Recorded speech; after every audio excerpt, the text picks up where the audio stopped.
Bismillahirrahmanirrahim. Qala al-musannifu rahimahullah wa nafa'ana bihi wa bi ulumihi wa bi asrari bid-dharain amin. Baik ikhwan akhwat yang dirahmati Allah Subhanahu wa taala, sebagaimana yang telah dikongsikan masih berhubung kait dengan salat ya. Salat adalah merupakan doa. Maka itu isi dalam salat adalah doa kepada Allah Subhanahu wa taala, memohon kepada Allah Subhanahu wa taala. Dan apa yang dijanjikan oleh Allah, ud'uni astajib lakum. Mohonlah, berdoalah kepadaku, niscaya perkenankan. Maka itu salah satu adab berdoa adalah ya, wa antum muqinuna bil ijabah. Kamu mesti yakin akan dikabulkannya doa kita. Ya, mesti yakin. Sama ada nantinya dikabulkan atau tidak, itu adalah hak Allah Subhanahu wa taala. Tapi yang jelas bagi seorang hamba apabila berdoa mesti wa antum muqinuna bil ijabah. Nah ini. Baik. Jadi permohonan terkabulnya doa dan pengkabulan doa adalah terlaksananya doa seorang hamba. Seorang hamba akan meraih apa yang diinginkannya jika bersungguh-sungguh dalam berdoa. Bersungguh-sungguh. Berarti dengan kesungguhan, bukan hanya dalam di bibir saja, tapi ada kesungguhannya. Mengetahui kepada siapa dia berdoa. Ya, mesti mengetahui kepada siapa kita memohon itu. Kan, iyyaka na'budu wa iyyaka nasta'in. Hanya kepadamu kami menyembah dan hanya kepadamu kami minta pertolongan. Ya. Dan kemudian disertai dengan nur cahaya keyakinannya. Mesti yakin. Kita kena yakin doa kita akan dikabulkan oleh Allah. Yakin. Jangan ragu-ragu. Sebab dalam hadis qudsi dikatakan ana inda dzanni abdi bi. Allah mengikut apa persangkaan hambanya kepadanya. Kalaulah kita persangkaan kepada Allah, Allah tak kabulkanlah. Tapi kalau persangkaan kita Allah akan kabulkan, akan dikabulkanlah. Jadi sesuai dengan persangkaan kita kepada Allah Subhanahu wa taala. Baik. Sehingga tersingkaplah tirai penghalang ya, dan doanya sampai bersimpuh di sisi Allah Subhanahu wa taala seraya memohon terkabulnya hajat kebutuhannya. Baik. Jadi itulah di antara adab berdoa. Selain daripada mesti dipastikan wa mat'amuhu, makanannya halal, minumannya halal, pakaian yang dipakai halal ya. Maka itu kita ingat dalam hadis ya, yang disebutkan apa? Walaupun dia mengangkat tangan dalam keadaan bajunya lusuh, menunjukkan dia ini seorang musafir yang perjalanan jauh. Kemudian dia mengangkat tangan kuat, mengangkat tangan tinggi-tinggi, ya Rabbu, ya Rabbu. Kemudian, tapi wa mat'amuhu haram, wa malbasuhu haram, makanannya haram, minumannya haram, pakaiannya haram, fa aina yustajabulah. Macam mana nak dikabulkan? Maka itu syarat kabul doa. Bermacam-macam kan syarat kabulnya doa selain makan minum yang halal, pakaian yang halal, kemudian kita yakin diijabah dan lain sebagainya. Baik. Diriwayatkan daripada Sayyidina Ibni Amr bin As radhiyallahu anhu berkata, sesungguhnya Rasul sallallahu alaihi wasallam bersabda, hati itu laksana bejana. Di antara bejana tersebut ada bejana yang lebih mengerti dan paham. Ya. Ketika kamu meminta kepada Allah, maka mintalah kepadanya dan yakinlah bahwa Dia akan mengkabulkannya. Kena paham apa yang dibaca ini, kena paham. Kemudian kita meyakini apa yang kita meyakini bahwa apa yang kita minta akan dikabulkan oleh Allah Subhanahu wa taala. Ini. Karena Allah tidak akan mengabulkan doa seorang hamba yang tidak meyakini akan terkabulnya doa. Allahu Akbar. Maka kena yakin, ya, kena yakin. Tapi bukan yakin saja, tapi persyaratannya mesti harus dipenuhi lah. Ya Syafiyal Amrod, ya Syafiyal Amrod, Isfi Amrodona. Contoh. Dalam masa yang sama kita kenapa? Makan obat sebagai wasilahnya. Kan sebab kita ini masih orang syariat. Kena makan obat. Kemudian kita mohon kepada Allah. Ya Syafiyal Amrod. Wahai zat yang menyembuhkan penyakit. Sembuhkanlah penyakit kami. Contoh. Ini. Al-Hafiz Al-Munziri berkata hadis ini diriwayatkan Imam Ahmad dengan sanad hasan dan juga Imam Hakim dari Sayyidina Abi Hurairah. Allah Subhanahu wa taala telah memberikan keistimewaan kepada umat Rasulullah Muhammad sallallahu alaihi wasallam dengan diturunkannya surah Al-Fatihah. Sab'ul Masani, 7 ayat yang diulang-ulang, kan? Satu hari sekurang-kurangnya 17 kali diulang. Nah, ini 17 kali. Kalau tambah qobliyah ba'diyah, dah berapa kali? Kan ditambah salat duha berapa kali? Ditambah mereka yang baca iklil berapa kali? Kan dalam iklil aja berapa kali diulang-ulang? Nah, ditambah lagi mereka yang baca Husainiyah berapa kali? Ditambah lagi mereka yang membaca khususnya berapa kali? Al-Fatihah As-Sab'ul Masani. Nah ini. Orang awam sekurang-kurangnya 17 kali. Kita Alhamdulillah Al-Hidmah mungkin tak kurang daripada 50 kali lah satu hari. Baca Fatihah itu. Ila hadrati, ila hadrati, ila hadrati. Berapa banyak. Ya, Alhamdulillah. Ya, Alhamdulillah. Maka itu adalah satu anugerah yang Allah berikan kepada kita. Nah ini. Kita oleh Allah Subhanahu wa Ta'ala, hati kita dilapangkan boleh menerima amalan-amalan seperti ini. Kan? Nah, maka surah Fatihah adalah merupakan keistimewaan umat Nabi Muhammad SAW. Di dalamnya Allah mendahulukan pujian daripada doa. Kan? Doanya ke belakang. Ihdinas siratal mustaqim. Itu doanya. Tapi sebelum doa, puji-pujian dulu. Alhamdulillahi Rabbil Alamin. Segala puji bagimu ya Allah. Rabbil Alamin. Ar-Rahmanir Rahim. Malik Yaumiddin. Semua puji-pujian kepada Allah. Iyyaka na'budu wa iyyaka nasta'in. Hanya kepadamu ya Allah. Ya. Kami menyembah dan hanya kepadamu kami minta pertolongan. Baru selepas itu berdoa. Ihdinas siratal mustaqim. Tunjukkanlah kami ke jalan yang lurus ya Allah. Tunjukkanlah kami ke jalan yang lurus ya Allah. Nah ini. Baik. Kemudian di dalamnya Allah Subhanahu wa taala mendahulukan pujian daripada doa agar doa lebih cepat terkabulkan. Ya. Maka itu kita selalunya selain didahului oleh salawat, kemudian dimulakan juga dengan pujian hamda yuwafi ni'amah wa yukafi mazidah. Ya Rabbana lakal hamd kama yanbaghi li jalali wajhika wa li'azimi sultanik. Subhanaka la nufsi sana'an 'alaika kama asnaita 'ala nafsik. Contohlah. Itu semua puji-pujian kepada Allah Subhanahu wa taala. Hal itu merupakan bimbingan dan tuntunan dari Allah Subhanahu wa taala dalam ritual tata cara berdoa. Ya. Tak secara langsung Allah ajarkan kita. Kalau nak minta ini janganlah langsung. Ya Allah kasih saya gini ya Allah. Ya. Kalau minta rezeki contoh wahai zat yang memberi rezeki. Wahai zat. Ya. Barulah kita mohon rezeki.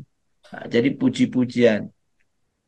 Kan puji-pujian dulu, dipuji dulu, kemudian baru kita memohon. Itulah yang ditarbiyah oleh Allah kepada kita, adab berdoa. Jadi kena memuji Allah dulu, baru selepas itu kita memohon. Surah Al-Fatihah adalah pembuka kitab suci Al-Quran. Mau dikatakan umul kitab, dikatakan apa? Pembuka ya, Fatihah. Mempunyai nama Sab'ul Masani, 7 ayat yang diulang-ulang, dan Al-Quranil Azim. Macam-macam namanya Fatihah.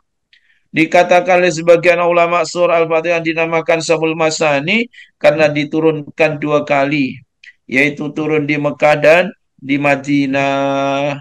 Nah ini pandangan ulama lah. Kalau ayat-ayat yang lain, kalau tidak turun di Mekah ya turun di Madinah. Nah, maka ada istilahnya apa? Ayat-ayat Makkiyah, ada ayat Madaniyah. Setiap kali turun, Rasulullah Shallallahu Alaihi Wasallam mempunyai kefahaman kandungan hakikat makna yang lain daripada sebelumnya.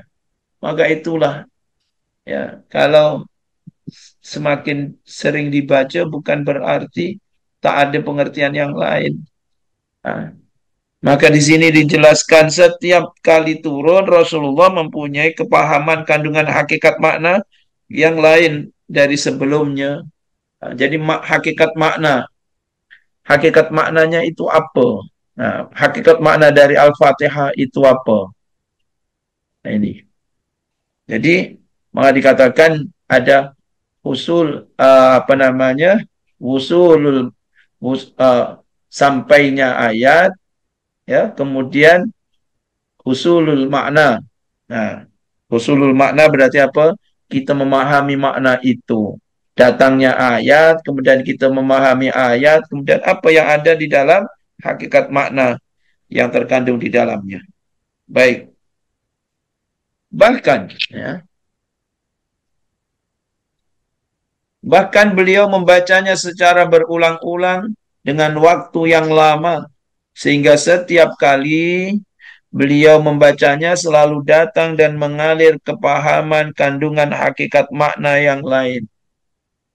Ya, maka itu Sayyidina Ali karramallahu wajhah mengatakan apa? Kalaulah apa Sayyidina Ali mentafsiri makna kandungan Al-Quran itu, ya, kalau ditulis dapat tak mampu diangkat oleh 7 onta. Jadi kitab yang untuk mensarai Al-Fatihah itu tak mampu diangkat oleh 7 onta, menunjukkan betapa banyak isi kandungan Al-Fatihah, Al-Fatihah, Al-Fatihah. Ya. Maka kalau bagi kita apa contoh lah ya dalam hadrah-hadrah itu. Ciri khas hadratus Syekh radhiyallahu an, kita setelah ilah hadrati kan syai'un lillahi lana wa lahumul fatihah. Syai'un lillah. Semuanya milik Allah, lana wa lahum al-fatihah. Bagi kita dan bagi mereka yang kita doakan, apa rahasianya Fatihah? Kalau yang lain selalunya syai'ulillah lahumul fatihah. Kita tak didoakan. Kita sendiri. Tapi yai ada lana walahum. Kan? Maka kita pun membacanya itu mendapatkan apa yang makna yang terkandung dalam Fatihah itu. Rahasia-rahasia dalam Fatihah. Nah ini. Jadi Rasulullah Sallallahu Alaihi Wasallam membaca berulang-ulang dengan waktu yang lama sehingga setiap beliau membacanya selalu datang dan mengalir kepahaman kandungan hakikat makna yang lain. Begitulah ya, Allah datangkan kepahaman yang lain. Saya yakin ikhwan akhwat kalau membaca ayat ini, contoh ayat kursi sekali dibaca pemahamannya begini. Lain kali baca Allah datangkan kepahaman begini. Begitulah ilham daripada Allah Subhanahu wa taala. Nah ini. Demikian juga umat beliau yang dapat mewujudkan hakikat salatnya sempurna dalam menunaikan akan terbuka baginya keajaiban-keajaiban sirri rahasia salat dan akan terus mengalir samudra mutiara hikmah dari setiap salatnya. Ini kalau salatnya kita khusyuk, salatnya kita hadir. Maka di sini disebutkan dalam kitabnya ini hakikat sholatnya ini sholat yang sempurna dalam menunaikan. Sempurna dengan arti kata syarat rukunnya dipenuhi, adab-adabnya dipenuhi, ya. Maka akan terbukanya keajaiban-keajaiban siri dari rahasia sholat tersebut. Dikatakan oleh sebagian ulama surah Al-Fatihah dinamai Masani sebab khusus diberikan kepada baginda Habibillah Rasulullah Sallallahu Alaihi Wasallam yang berjumlah 7 ayat. 7 ayat. Dan kalau kita baca daripada Alhamdulillah, kemudian ghairil maghdubi alaihim waladdallin, yaitu 7 ayat lah. Jadi Bismillah, kalau ikut yang pandangan itu Bismillah bukan termasuk salah satu ayat Fatihah. Tapi kalau Bismillah dimasukkan dalam salah satu ayat Al-Fatihah, berarti ghairil apa namanya siratal ladzina an'amta alaihim 1 ayat. Nah, gitu aja. Baik. Allah Subhanahu wa taala telah menghimpun berbagai macam gerakan yang dilakukan oleh penghuni langit dalam 1 rakaat, ya, yang dilakukan oleh orang-orang yang sholat. Kan penghuni langit ini ada yang ruku, ada yang ruku terus, sujud terus, kan? Tapi umat Nabi Muhammad SAW bermacam-macam apa namanya gerakan. Nah, gerakannya ada rukuknya, ada sujudnya. Nah, maka kalau dikatakan umat dulu ini sembahyang, macam mana sembahyangnya wallah alam. Tapi umat Nabi Muhammad SAW sembahyangnya, sholatnya sempurna. Ya, ada berdiri, ada ruku, ada iktidal, ada sujud, ada duduk di antara dua sujud, dan lain sebagainya. Nah ini. Allah Subhanahu wa taala mempunyai malaikat yang beribadah sambil berdiri sejak mereka diciptakan dan tidak akan rukuk sampai hari kiamat, diri terus. Kita tak perlu berdiri terus, kan? Ibadah kita berarti bermacam-macam. Ibadah kita yang kita lakukan sholat ini eh, mencakup semua ibadah yang dilakukan oleh malaikat. Ada malaikat yang ibadahnya terus berdiri, ada yang rukuk terus, ada yang sujud terus lah gitu. Baik. Demikian juga malaikat yang terus-menerus rukuk, sujud ataupun duduk. Nah ini. Tapi mereka ini tak pernah berhenti dari apa semenjak awal dia diperintahkan untuk rukuk, ya rukuk terus. Nah, ini sebab sifatnya malaikat la ya'sunallah ma amarahum wa yaf'aluna ma yu'marun. Itu salah satu sifat ciri malaikat. Tak pernah maksiat kepada Allah, ma amarahum. Jadi apa yang diperintah, malaikat tak pernah menentang. Wa yaf'aluna ma yu'marun, dan melakukan apa yang diperintah. Ya, mulai awal sungguh diperintahkan oleh Allah ruko, ya ruko terus sampai hari kiamat. Suruh sujud terus, ya sujud terus sampai hari kiamat. Tak macam kita. Sebab kita ini ada nafsu. Ruko lama sikit aja dah boring. Sujud lama sikit aja, apalah Pak Imam ini lambat sangat. Kan? Berdiri lama sikit pun juga komplain. Apalah panjang sangat nih. Malaikat tak pernah komplain. Berjuta tahun suruh berdiri ya diri terus, kan? Yang sujud ya sujud terus, tak macam kita. Kita sujud syukur selepas sholat hajat tak sampai 5 menit dah pening, kan? Lain malaikat, malaikat mulai awal penciptaannya disuruh sujud ya sujud terus.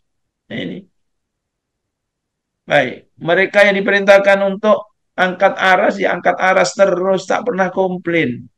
Nah, kan sebab manusia sifatnya ini apa sifatnya diantaranya suka komplain kan kita nih.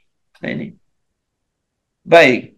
Dan seorang hamba yang melakukan sholat dengan hati yang sadar dan ingat Allah, maka dalam posisi berdirinya, ia melakukan sesuatu yang dilakukan oleh malaikat yang selalu berdiri dalam beribadahnya.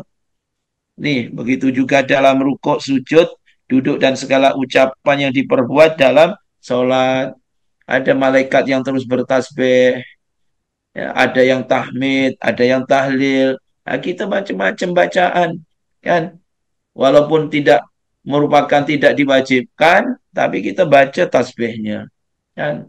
Yang wajib rukun kauli hanya berapa? Rukun fi'li hanya berapa, kan? Tapi walaupun tak wajib, kita baca tasbih subhana rabbiyal azimi wa bihamdi. Subhana rabbiyal azimi, subhana rabbiyal a'la.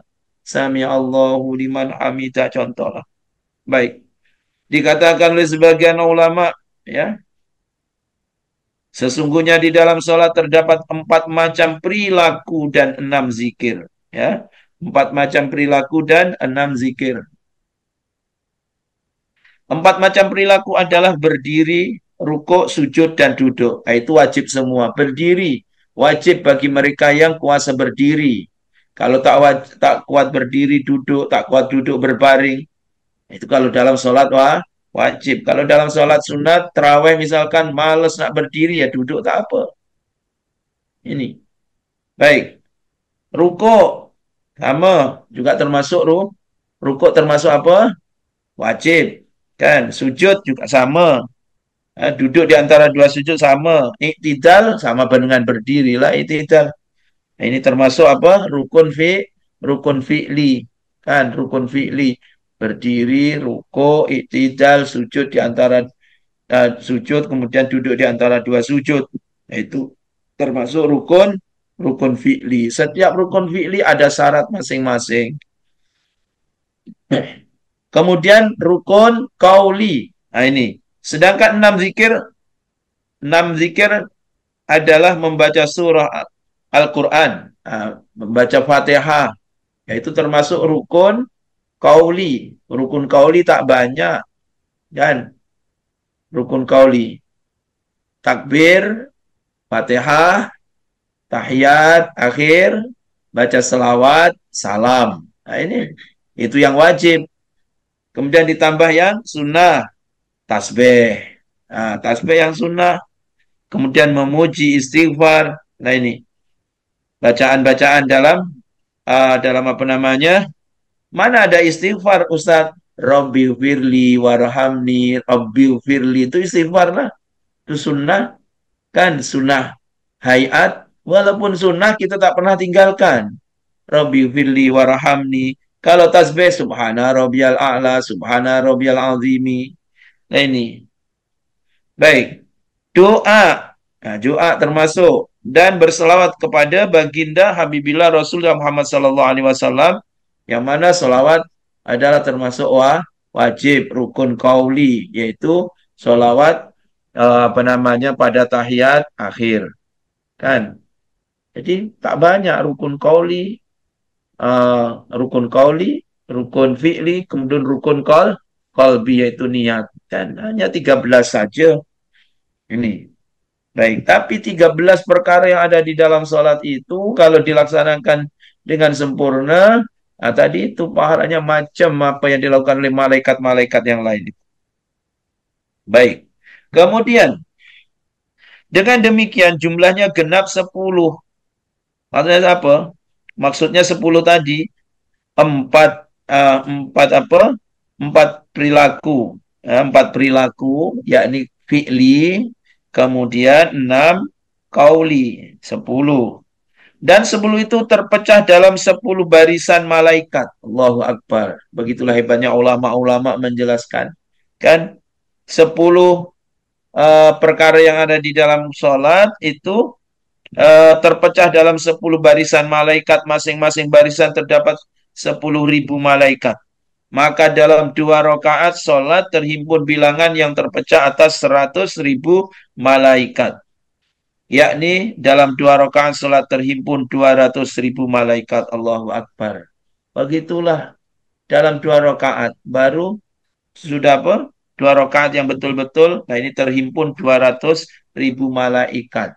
Nah, baik.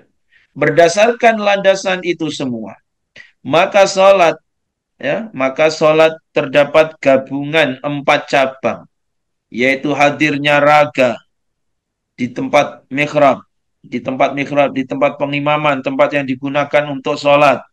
Nah, badannya hadir kat situ, datang tempat sholat.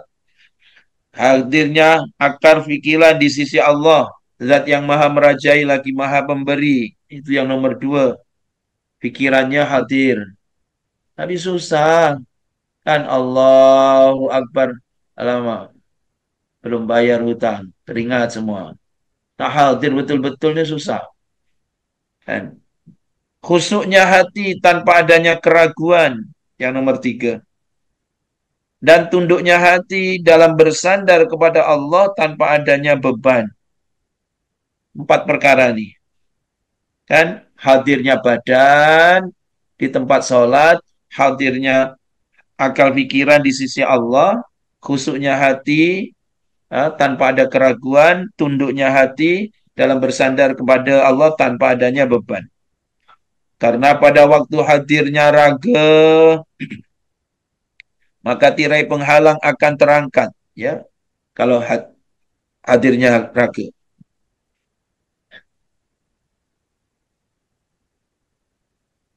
Pada waktu hadirnya akal pikiran, cacian akan hilang. Jelas. Pada waktu hati khusyuk, akan terbuka pintu rahmat, kasih sayang daripada Allah Subhanahu wa taala, dan pada waktu tunduknya hati akan teraihlah pahala dan balasan dari Allah Subhanahu wa taala. Baik. Maka secara kesimpulannya, barang siapa yang melakukan sholat tanpa hadirnya raga, ya, maka ia bermain-main dalam sholatnya. Jadi tidak hadir. Okay? Jika melakukannya tanpa hadirnya akal pikiran, maka ia lalai dalam sholatnya. Jika melakukannya tanpa hati yang khusyuk, maka tersesat dalam sholatnya. Allahu Akbar. Dan jika melakukannya tanpa ketundukan hati, maka ia berpaling daripada sholatnya. Subhanallah. Maka ini semua adalah adab. Bukan hanya kita memikirkan sah dan tidaknya, tapi yang kita pikirkan lebih daripada itu, yaitu diterima dan tidaknya.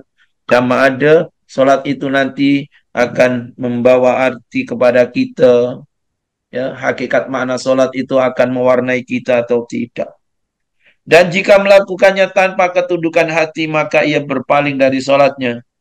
Dan barang siapa dapat memenuhi semuanya, keempat-empat perkara tadi dapat disempurnakan solat dalam solatnya, maka ia telah memenuhi kesempurnaan dalam solatnya. Allahumma ja'alna minhum.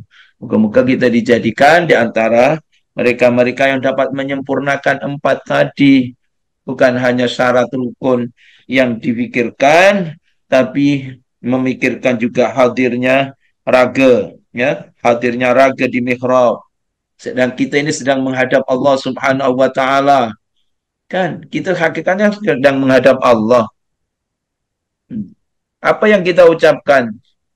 Mustaqbilal kiblah. Wajjahtu wajhiya lilladzi fataras samawati. Berarti kita kan sedang menghadapkan diri kita kepada Allah Subhanahu wa taala. Kan? Nah, hakikatnya sama-sama ada kita di sholat Kak mihrab ke, atau sholat ke atas sajadah ke rumah kita, atau sholat di depannya Ka'bah. Semuanya satu, semua kita sedang wajhiya lillazi fataras samawati wal ard. Ya. Hakikatnya begitu, kita sedang menghadapkan hati kita kepada Allah Subhanahu wa taala. Maka begitulah ikhwan akhwat, kalau empat perkara tadi dapat disempurnakan, ya, maka insya Allah kita akan dapat meraih hakikat yang ada di dalam salat. Maka moga-moga Allah Subhanahu wa taala akan memberikan kita, membantu kita untuk meningkatkan amal ibadah tersebut. Maka itu doanya Rasulullah, a'inni ala zikrika wa syukrika wa husni ibadatik. Kan? Ya Allah, tolonglah kami ya Allah ala zikrika, untuk senantiasa dapat mengingatimu. Tanpa pertolongan Allah kita susah nak mengingat Allah. Wa syukrika, tolong kami untuk senantiasa dapat mensyukurimu. Tanpa bantuan Allah kita susah nak bersyukur. Wa husni ibadatik, dan tolong kami dalam memperbaiki ibadah kepadamu ya Allah. Tanpa pertolongan Allah kita pun tak akan mampu memperbaiki ibadah kita. Maka moga-moga Allah memberikan pertolongan kepada kita, sehingga moga-moga salat kita akan semakin baik insyaallah, amin ya rabbal alamin. Begitulah ikhwan akhwat apa yang dapat dikongsikan. Mudah-mudahan sedikit yang dimanfaat insyaallah. Baik, sebelum kita bersurai, ada apa-apa nanti sampaikan.